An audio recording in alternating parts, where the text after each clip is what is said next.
नमस्कार, मैं हूँ राज शिकारी। आज तारीख है अप्रैल 7, 2024। It is me signing on. चुनावी मौसम शुरू हो चुका है और नेतागण आपके घर घर आने लगे हैं, हाथ पैर जोड़ के, गला में मालाएं पहन के।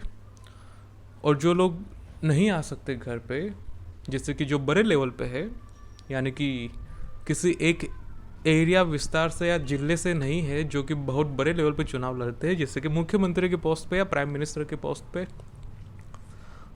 तो वो तो देश भर में हर किसी के घर जा नहीं सकते। अब वो लोग क्या करते हैं कि रैली करेंगे, अपनी एसयूवी पे बैठेंगे और 100 किलोमीटर 150 किलोमीटर का रोड शो करके निकल लेंगे। अब तुम मान के चलो कि 1 किलोमीटर में कितने घर होते होंगे। तो अगर बड़े लेवल का नेता 1 किलोमीटर में हर एक के घर जाने निकला तो कितना टाइम जाएगा, फिर तो चुनाव हो गया उसका। तो इसीलिए जो बड़े नेता होते हैं बड़े लेवल के, जिन्हें बड़ी लोगों को बेवकूफ़ बनाना होता है, वो लोग रोड शो करते हैं 50 किलोमीटर 100 किलोमीटर का, हाथ दिखाते हुए चले जाते हैं। लोग भी कुछ हद तक कुछ जगह पे देखते हैं उन्हें बाहर निकल के, अरे देखो नेता आया नेता गया। तो जो बड़ा नेता होता है वो रोड शो करता है, क्यों? क्योंकि वो हर किसी के घर नहीं जा सकता। और जो छोटा नेता होता है किसी एरिया विशेष का, छोटी सीट पे, वो घर घर जाके लोगों को बेवकूफ़ बनाता है, क्यों?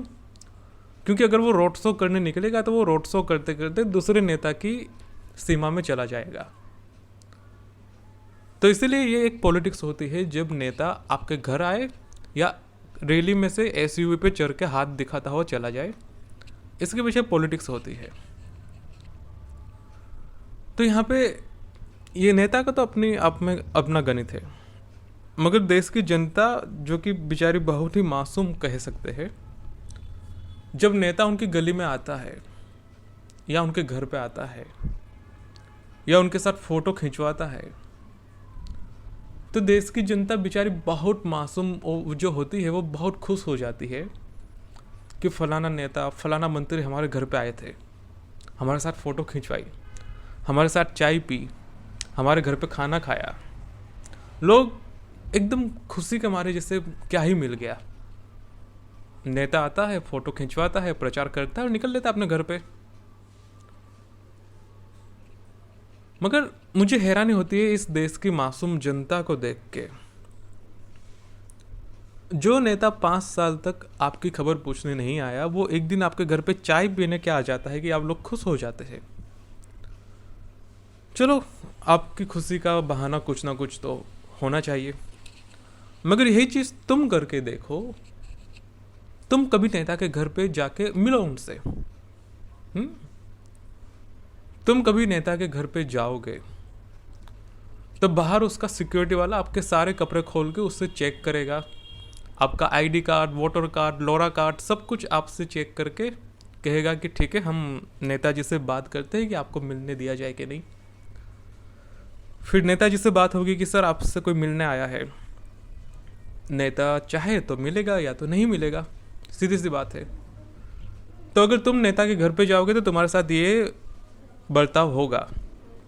और अगर नेता तुम्हारे घर पे आ जाए तो तुम अपना सारा काम धंधा, पढ़ाई लिखाई, रोजगार, पूजा पाठ सब छोड़ के नेता के लिए चाय बनाने या उसके लिए खाना बनाने लग जाओगे कि भाई नेताजी आए हमारे घर पे, हमारा नाम होगा अड़ोस पड़ोस में कि हमारे घर पे आके चाय पी थी।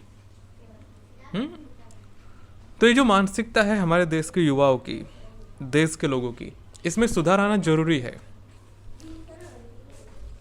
और मेरा मानना है कि जब भी नेता आपके घर पे आए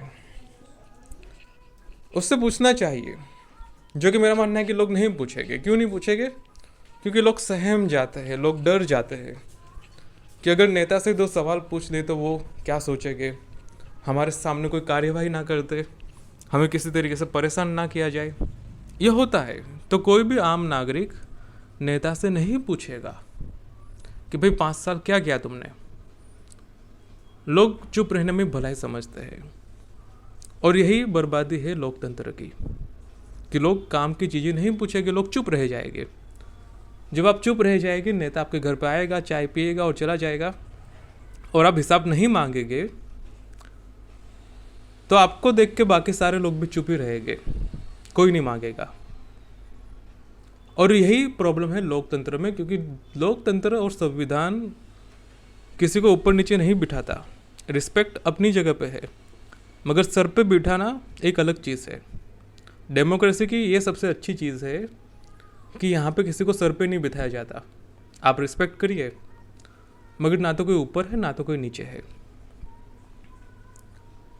तो जब कोई ऊपर नीचे नहीं है तो फिर पूछने में, सवाल जवाब करने में क्या ही जाता है, सीधी सी बात है। और वो भी उस कारण को लेके जिसके चलते उसे अपॉइंट किया गया है कि भाई तुम काम करो लोगों का। मगर फिर भी हमारे देश का लोग मानसिक रीत से दबा हुआ है। नेता यानी कि भाई बहुत बड़ी पोस्ट, बहुत सारा कानून ताम झाम, सरकारी तंत्र वगैरह। मगर हमारे देश का आम आदमी अपने आप को कहीं अकेला पाता है कि हमारे पास तो कुछ भी नहीं है, ना पैसा है, ना सरकार है, ना तो सरकारी तंत्र है, कुछ भी नहीं है। हम क्या ही करें, बस वोट दे सकते हैं। सही है, बात भी सही है, मगर वो वोट की पावर ही उस सब चीज़ों पे जाके उस मंत्री को मंत्री बनाती है। अगर नीचे का तबका ही अपने आप को एम्पावर नहीं समझेगा तो फिर ऊपर का तबका उस पर चढ़ ही जाएगा। अगर नीचे के लोग अपनी जिम्मेदारी नहीं समझेंगे तो फिर कौन ही समझेगा। कहते हैं कि अंधेरा तभी है जब उजाला है, और उजाला तभी है जब अंधेरा हो। तो अगर देश का नागरिक ही अपने आप को दबा कुचला मान लेगा, बैठ जाएगा चुप होके, तो फिर नेता तो सर पे चढ़ ही जाएगा ना। वो तुम्हें आएगा, धमकाएगा, डराएगा, कहेगा कि हमको वोट दो, क्यों नहीं दिया, पिछली बार क्यों नहीं दिया था, इस बार क्यों दे रहे हो। ये है चीज़। तो ज़्यादा इस पे तो कहने का कोई मतलब नहीं बनता, मगर मुझे दुख होता है, ठीक है, कि हमारे जो नॉर्थ और वेस्ट जो साइड है इंडिया का, नॉर्थ वेस्ट पट्टा हमारा, यहाँ पे फिनोमिना पता नहीं क्यों है कि जब नेता निकलता है तो लोग देखने निकल पड़ते हैं, मगर साउथ में नहीं है। साउथ में मेरा मानना है कि लोग समझदार है कुछ हद तक, कि लोग इन सब बछड़े में नहीं पड़ते। नेता आता है, चुपचाप निकल लेता है, किसी को कोई मतलब ही नहीं है, पूछना ही नहीं है। तो ये साउथ का एजुकेशन सिस्टम मैं मानता हूँ कि सही है, अच्छा है, क्योंकि जब नॉर्थ या वेस्ट साइड में नेता लोग रैली करते हैं तो मीडिया वाले लोग बाकी सब चिपक जाते कि अरे देखिए नेताजी आए 5 साल में एक बार। ये है, और यही कहीं ना कहीं लोकतंत्र का दुर्भाग्य होता है यहाँ पे। इसलिए आप देखेंगे कि साउथ का परफॉर्मेंस अच्छा है और हमारा थोड़ा नीचा है वहाँ से। तो ये सब कौन समझेगा, आम आदमी को ही समझना पड़ेगा ना। तो यही है, मेरा मानना है कि कुछ जागरूक लोग होंगे जो इस चीज़ को समझेंगे, जो इस ऑडियो मैसेज को, वीडियो मैसेज को समझेंगे कि चुनाव में किसी को अपने से ऊपर मत समझ दो, अपने आप को एम्पावर रखो। अगर जनता एम्पावर होगी तो अपने अधिकार, अपनी स्वतंत्रता सबको हिसाब किताब रखेगी। अगर जनता ही अपने आप में मानसिक गरीब होगी या मानसिक दिवालिया होगी तो तुम्हारी आज़ादी, स्वतंत्रता, ह्यूमन राइट, फलाना राइट सब कुछ चला गया कुछ चंद लोगों के जेब में। अगर वो चंद लोग कहेंगे कि आज रात है तो रात, दिन है तो दिन, सुबह है तो सुबह, बात ख़त्म। फिर तो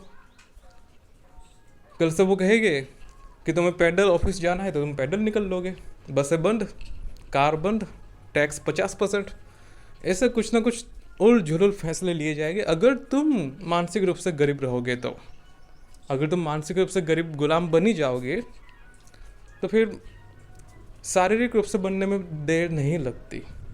इसीलिए तो पुराने ग्रंथों में कहा गया है कि मानसिक संतुलन जरूरी होता है, मानसिक चेतना जरूरी होती है। अगर वही नहीं रहेगी तो शरीर तो फिर एक लाश मात्र है।